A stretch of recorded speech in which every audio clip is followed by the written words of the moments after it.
Hello दोस्तों, स्वागत है आपका आपके अपने YouTube channel MPPSC exam centre में। आज हम आप लोगों के साथ में MP सीरीज़ के अंतर्गत एक मार्क ओरिएंटेड टॉपिक जिसका नाम है मध्य प्रदेश की समाधियों एवं मकबरों के बारे में इस वीडियो के माध्यम से चर्चा करने वाले हैं। बड़ा ही इम्पोर्टेंट टॉपिक हो जाता है एग्जाम के पॉइंट ऑफ व्यू से।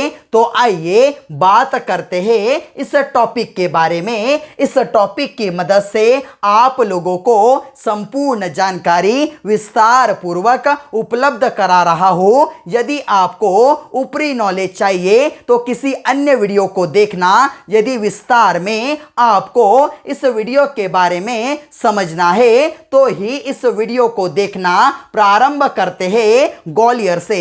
ग्वालियर जो कि गालव ऋषि की तपोभूमि रहा है, इस ग्वालियर नगर को बसाया गया था महाराजा सूरजसेन के द्वारा।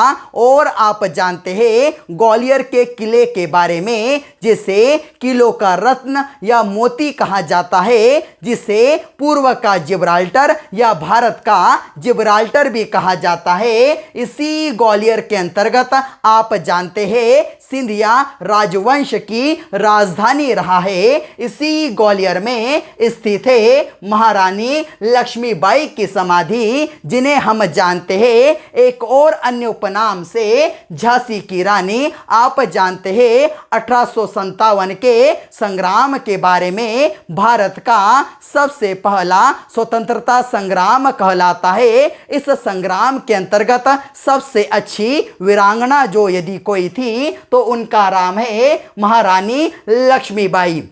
और एक महत्वपूर्ण है, महारानी लक्ष्मीबाई के द्वारा तात्या टोपे के साथ मिलकर एक अच्छी रणनीति तैयार की जाती थी। तात्या टोपे जो थे वह गोरिल्ला युद्ध के अंतर्गत सबसे अच्छे कहलाते थे। वह एक युद्ध नीति तैयार करते थे और अंग्रेजों के छक्के छुड़ा दिया करते थे। इसके बारे में एक और महत्वपूर्ण है, यह जो झलकारी बाई है ना, वह हम शक्ल दिखा करती थी महारानी लक्ष्मीबाई के। इसलिए झलकारी बाई के द्वारा महारानी लक्ष्मीबाई के भेष में कई सारे युद्ध लड़े गए हैं और अंग्रेजों को चुनौतियां दी गई है। झलकारी बाई जो है यह ऐसा कहा जाता है एक अंग्रेज सेनापति था, रॉयल आयरिश के साथ युद्ध करते समय वीर गति को प्राप्त हो गई थी। तो दोनों की समाधि ग्वालियर में।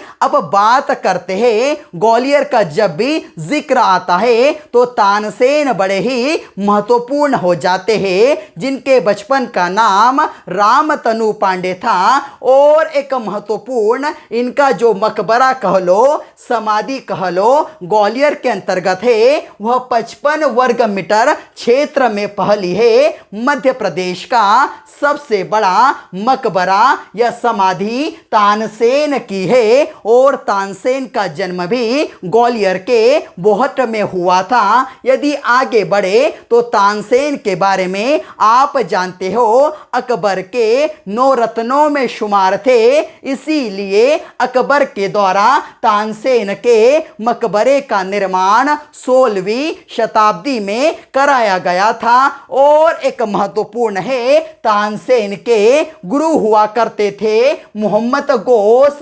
इनके मकबरे का निर्माण भी कराया गया था 15वीं शताब्दी में अकबर के द्वारा। ऐसे इनकी मौत तो हुई थी आगरा में। आगरा से इनके शव को यहाँ पर लाया गया ग्वालियर में, वहाँ पर दफनाकर बना दिया गया मोहम्मद गोस का मकबरा।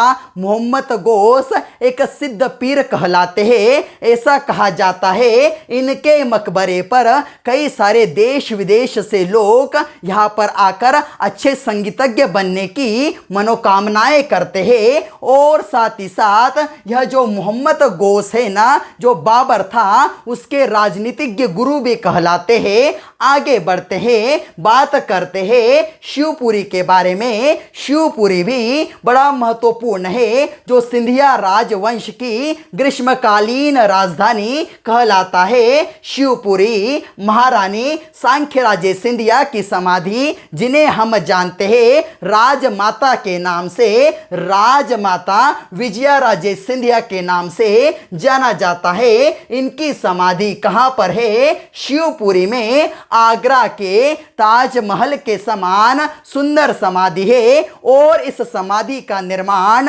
रंगीन पत्थरों से और संगमरमर से किया गया है। और एक महत्वपूर्ण बात याद रखना, जब हमने शिवपुरी में राष्ट्रीय उद्यान के बारे में चर्चा कर रहे थे तो देखा था माधव राष्ट्रीय उद्यान। इसी माधव राष्ट्रीय उद्यान में मनिहार नदी प्रवाहित होती है। इसी मनिहार नदी पर एक सागर बना है, सांख्य राजे सागर, और दूसरा है जादव सागर। इसी सांख्य राजे सागर पर है महारानी सांख्य राजे सिंधिया की समाधि और दूसरे साइड है माधवराव सिंधिया की समाधि। अर्थात आप कह सकते हैं मां और बेटे की समाधि आसपास ही मौजूद है। तात्या टोपे की समाधि जादव सागर के निकट है। तात्या टोपे, जिन्हें महाराष्ट्र का बाघ कहलाते हैं, तात्या टोपे, इनको आप जानते हैं शिवपुरी में ही फांसी दी गई थी 18 अप्रैल 1859 को।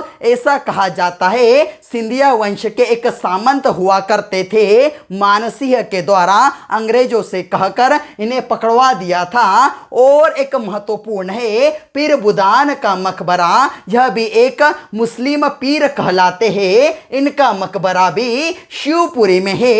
यह चारों के बारे में संपूर्ण जानकारी आप लोगों को बता दी। अब आगे बढ़ते हैं, राजगढ़ के बारे में बात करते हैं। रानी रूपमती और बाज बहादुर की समाधि राजगढ़ के अंतर्गत देखें तो एक क्षेत्र है सारंगपुर में स्थित है। आप जानते हैं मांडू के किले में यदि पढ़ोगे, मैंने आपको बताया था कि मांडू के किले में रानी रूपमती महल और बाज बहादुर महल स्थित है। रानी रूपमती और बाज बहादुर की प्रेम कथाएं बड़े ही चर्चित है। ऐसा कहा जाता है एक बार अकबर, जो कहा जाता है अकबर को पता चलता है रानी रूपमती बड़ा ही सुंदर गाती है, तो वह एक पत्र लिखते हैं बाज बहादुर को।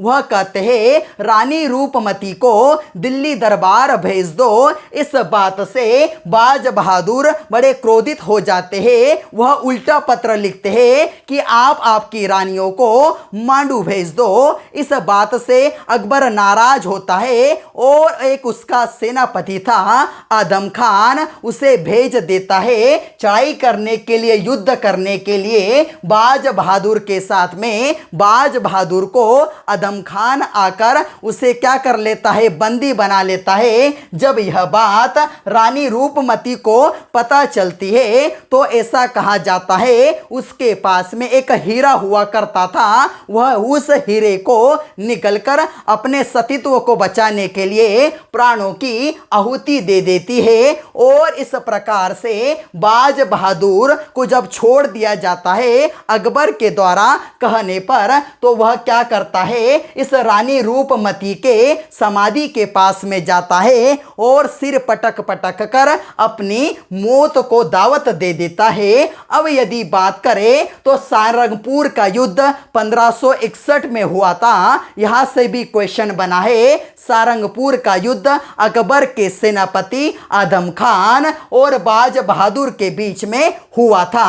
उज्जैन भी बड़ा महत्वपूर्ण कहलाता है। हम यदि देखें तो सबसे पवित्र स्थल है हमारे मध्य प्रदेश का। प्रत्येक 12 वर्ष बाद क्षिप्रा नदी के किनारे सिंहस्थ कुंभ का मेला लगता है। मत्स्येंद्र पीर की समाधि इनका नाम आपको देखने के लिए मिल जाएगा। मतसेंद्र यानी हिंदू और पीर यानी मुस्लिम, ऐसा कहा जाता है। इनके द्वारा दोनों कम्युनिटी हिंदू और मुस्लिम के लिए बड़े ही अच्छे कार्य किए गए हैं, इसलिए इन्हें आप कह सकते हो मतसेंद्र पीर की समाधि या मकबरा। आगे बढ़ते हैं, बात करते हैं धार के बारे में। धार भी बड़ा महत्वपूर्ण है। धार के अंतर्गत है मांडू। इसी मांडू के किले में या उसके निकट बना है हुशंग शाह का मकबरा। ऐसा कहा जाता है मध्य भारत का सबसे पहला यह शासक था मालवा क्षेत्र का, जिसे आधिकारिक रूप से मुस्लिम शासक नियुक्त किया गया था। इसका जो मकबरा है ना, याद रखना, भारत की प्रथम संगमरमर इमारत कहलाता है। पर्शियन कला के अंतर्गत बना है। और एक महत्वपूर्ण बात, जो शाहजहां था उसने ताजमहल की जो परिकल्पना की थी ना, वह उसने हुशंग शाह के मकबरे को देख कर ही की थी। इसी के अंतर्गत है अब्दुल्ला शाह चंगल का मकबरा जो मांडू किले में है। इसके बारे में भी याद रखना। और उसी के निकट आप जब देखोगे धार के किले में, तो हजरत मकबूल की समाधि धार के किले के निकट आपको देखने के लिए मिल जाएंगी। संपूर्ण बातें इसके बारे में हो गई। अब बात करते हैं सीहोर के बारे में। सीहोर एक बड़ा ही महत्वपूर्ण है। जिस समय भारत में हुआ करती थी कई सारे रियासतें, वहां पर एक रियासत है भोपाल और सीहोर के निकट नरसिंहगढ़ रियासत। इस रियासत के एक राजकुमार थे कुंवर चैन सिंह, जो अंग्रेजों से लोहा लेते समय वीर गति को प्राप्त हुए थे। इसी कारण यहां पर बनाई गई है कुंवर चैन सिंह की समाधि। 2015 से मध्य प्रदेश सरकार के द्वारा इस छतरी पर या समाधि पर क्या दिया जाता है, गार्ड ऑफ ऑनर दिया जाता है। इस बात को भी याद रखना। आगे बढ़ते हैं, खरगोन के बारे में बात करते हैं। खरगोन भी बड़ा महत्वपूर्ण है। बाजीराव पेशवा की समाधि खरगोन के रावेर खेड़ी में उपलब्ध है। वहां पर आपको देखने के लिए मिल जाएंगी। वैसे तो बाजीराव पेशवा का जन्म धार के किले में हुआ था, किंतु इनकी मौत यहां पर हुई थी रावर खेड़ी में। और यह नर्मदा नदी के तट पर इनकी समाधि बनाई गई है। और आगे बढ़ते हैं, बात करते हैं खंडवा के बारे में। खंडवा भी बड़ा महत्वपूर्ण है। किशोर कुमार की समाधि यहां पर है। किशोर कुमार के सम्मान में प्रतिवर्ष किशोर कुमार एक समारोह भी आयोजित किया जाता है। किशोर कुमार पार्श्व गायक थे, बड़ा ही महत्वपूर्ण है। यहां से भी क्वेश्चन बन जाता है। किशोर कुमार की जन्म स्थली है खंडवा। आगे बढ़ते हैं, बात करते हैं हरदा के बारे में। हरदा में है कान्हा बाबा की समाधि। और एक यदि किसी एरिया की बात करें तो सोडलपुर बड़ा ही महत्वपूर्ण है। यहाँ पर कान्हा बाबा का मेला भी लगता है। कई सारे किताबों के अंतर्गत इसे होशंगाबाद दर्शाया गया है, किंतु याद रखना कान्हा बाबा की समाधि या सोडलपुर के मेले के बारे में आपसे पूछे तो आपका आंसर होना चाहिए हरदा। अब बात करते हैं बुरहानपुर के बारे में। बुरहानपुर तो बड़ा ही महत्वपूर्ण है, जिसे दक्षिण का प्रवेश द्वार या दक्षिण की चाबी तक कहा जाता है। यहाँ पर असीरगढ़ का किला है। और यहाँ पर है मुमताज महल की कब्र। शाहजहां के बारे में आपने सुना होगा। शाहजहां के द्वारा इस मुमताज को यहाँ पर ही सबसे पहले अस्थायी रूप से कब्र बनाकर बुरहानपुर बुरहानपुर में रखा गया था। बुरहानपुर से एक नदी प्रवाहित होती है जिसका नाम है ताप्ती नदी। ताप्ती नदी से लगभग 3 किलोमीटर की दूरी पर एक गांव है, वहां पर जैनाबाद, वहां पर ही स्थित है मुमताज महल की कब्र। यह मुमताज के बारे में और एक बात याद रख लो, अपने 14वें बच्चे को जन्म देते समय मुमताज की मौत हो गई थी। उसे अस्थायी रूप से इसी बुरहानपुर में रखा गया था। ताजमहल का निर्माण पूर्ण हो गया, उनको यहाँ से बुरहानपुर से आगरा ले जाया गया था। अब बात करते हैं इस बुरहानपुर में ही बड़ा महत्वपूर्ण मकबरा है शाह नवाज खान का मकबरा। इनका संबंध द्वितीय विश्व युद्ध से रहा है। सुभाष चंद्र बोस की सेना में एक अच्छे सैनिक के रूप में इनका नाम दर्ज है। शाह नवाज खान का मकबरा हमारे अपने बुरहानपुर में है। दौलत खां लोधी का मकबरा भी बुरहानपुर में है। साथ ही साथ आदिल शाह का मकबरा एवं नादिर शाह का मकबरा भी इसी बुरहानपुर में स्थित है। अब बात करते हैं भोपाल के बारे में। भोपाल भी बड़ा महत्वपूर्ण हो जाता है। भोपाल हम जानते हैं यदि संपूर्ण भारत की बात करें तो नवाबों की नगरी कहलाता है लखनऊ, किंतु यदि मध्य प्रदेश में देखें तो नवाबों की नगरी कहलाता है भोपाल। भोपाल में नवाब सिद्दीकी हसन का मकबरा है, यह भी निर्मित किया गया है संगमरमर से। यहाँ पर एक शासिका हुआ करती थी, शाहजहां बेगम उनके दूसरे शोहर हुआ करते थे। नवाब सिद्दीकी हसन उनकी ही याद में उनके द्वारा बनाया गया है यह मकबरा जो संगमरमर से निर्मित है। इस बात को याद रखना।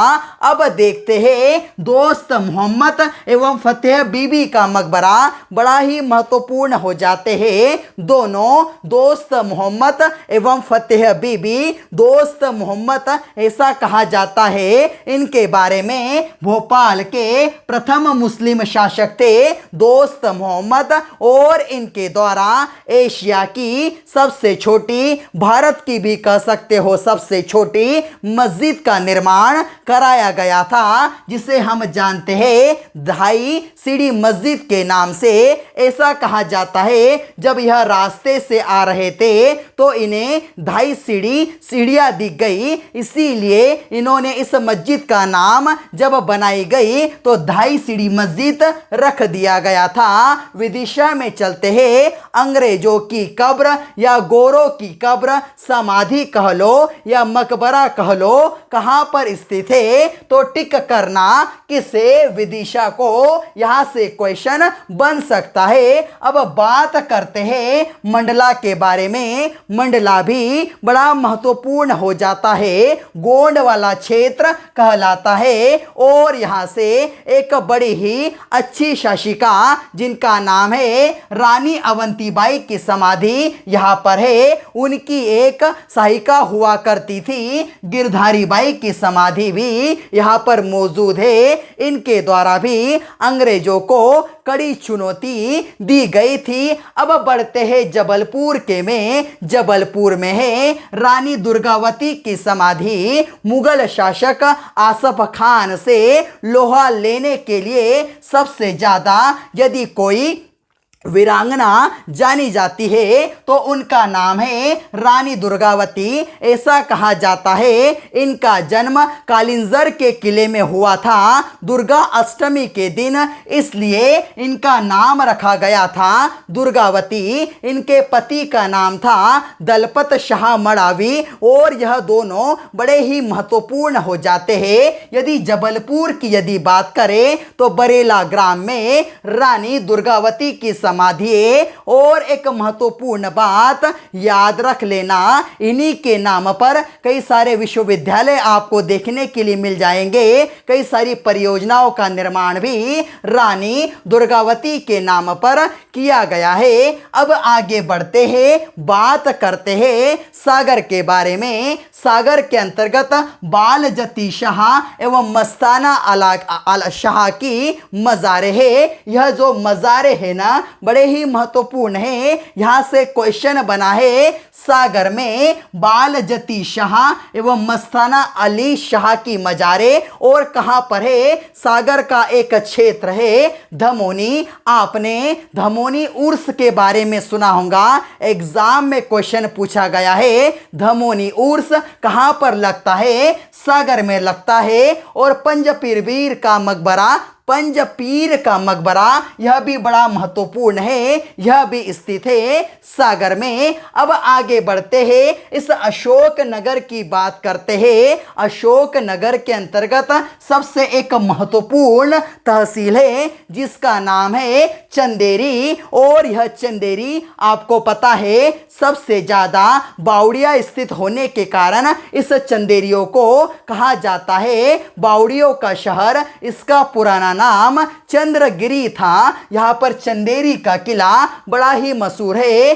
बेजू बावरा जिनका जो नाम था, बैजनाथ मिश्र इनका मूल नाम था। यह एक ध्रुपद संगीतज्ञ हुआ करते थे। और महत्वपूर्ण बात, राजा मानसिंह तोमर के दरबार में संगीतकार हुआ करते थे। यहाँ से एक बार क्वेश्चन पूछा गया है, याद रखना, बेजू बावरा किसके समकालीन थे? तो अकबर के समकालीन हुआ करते थे। अकबर के द्वारा इनको न्योता देकर बुलाया गया था, किंतु इन्होंने जाने से मना कर दिया था। और महत्वपूर्ण बात याद रखना, अशोक नगर के बारे में। यहाँ से हम जानते हैं चंदेरी को। चंदेरी साड़ियों के लिए सबसे बड़ा प्रसिद्ध है। यहाँ से संपूर्ण जानकारी आपको मैंने दे दी। अब आगे बढ़ते हैं, बात करते हैं पन्ना में। पन्ना में है राजा छत्रसाल की समाधि, जिन्हें बुंदेलखंड के शिवाजी के उपनाम से जाना जाता है। इस बात को कहीं कोड कर लो, एग्जाम में पूछा गया है। बुंदेलखंड के शिवाजी किसे कहा जाता है? तो राजा छत्रसाल को कहा जाता है। इनकी समाधि है पन्ना में। अब बात करते हैं निवाड़ी के बारे में। निवाड़ी मध्य प्रदेश का 52वां जिला बना था। और राजा वीर सिंह बुंदेला की छतरी यहाँ पर आपको देखने के लिए मिल जाएंगी। आप जानते हैं वीर सिंह बुंदेला के द्वारा निर्माण कराया गया था ओरछा के किले का, साथ ही साथ दतिया के किले का। दोनों ही बड़े महत्वपूर्ण है। और इसी ओरछा के किले में आपको देखने के लिए मिल जाएगा राजा राम का मंदिर, लक्ष्मी नारायण मंदिर और चतुर्भुज मंदिर। यहाँ पर जहांगीर महल भी है। यह उसका जहांगीर जो है ना, राजा वीर सिंह बुंदेला का मित्र हुआ करता था। एक बार अपने पिता से बगावत करके इलाहाबाद में भागकर आ गया था अपने मित्र वीर सिंह बुंदेला के पास में। तभी यहाँ पर वह रुका था, इसलिए इसके मित्र राजा वीर सिंह बुंदेला ने बना दिया था जहांगीर महल। इसी के कहने पर इसने क्या किया था, जो अकबर था उसका जो महत्वपूर्ण व्यक्ति उसने भेजा था अबुल फजल, उसकी हत्या कर दी थी। अब बात करते हैं भिंड के बारे में। भिंड भी बड़ा महत्वपूर्ण है। मल्हार राव होलकर की समाधि भिंड के आलमपुर में है। यदि हम देखें तो जो होलकर वंश है उसका सबसे ज़्यादा विस्तार हमें इंदौर में और खरगोन के महेश्वर में देखने के लिए मिलता है। सबसे पहले होलकरों की राजधानी हुआ करती थी महेश्वर, जिसे 1818 में में स्थानांतरित करके कहा ले जाया गया था इंदौर में। और मल्हार राव होलकर के द्वारा ऐसा कहा जाता है कि जो हमारी अहिल्या माई है, जो राजमाता अहिल्या देवी है, उनको सतीत्व न होने के लिए इन्होंने ही उन्हें रोका था मल्हार राव होलकर के द्वारा। तो संपूर्ण जानकारी मध्य प्रदेश में समाधियों एवं मकबरे के बारे में इस वीडियो के माध्यम से आप लोगों को उपलब्ध करा दी। आप एक इसका स्क्रीनशॉट भी ले सकते हैं और अपने अच्छे नोट्स प्रिपेयर कर सकते हैं। उम्मीद है आप लोगों को मध्य प्रदेश की समाधियां एवं मकबरों वाला यह कंटेंट पसंद आया होगा। यदि आप लोगों को यह वीडियो अच्छा लगा हो तो इस वीडियो को ज़्यादा से ज़्यादा लाइक कीजिए, अपने दोस्तों के साथ शेयर कीजिए और चैनल को सब्सक्राइब जरूर करना, जिससे आपको आने वाली नोटिफिकेशन प्रॉपर वे में मिल सके। जय हिंद।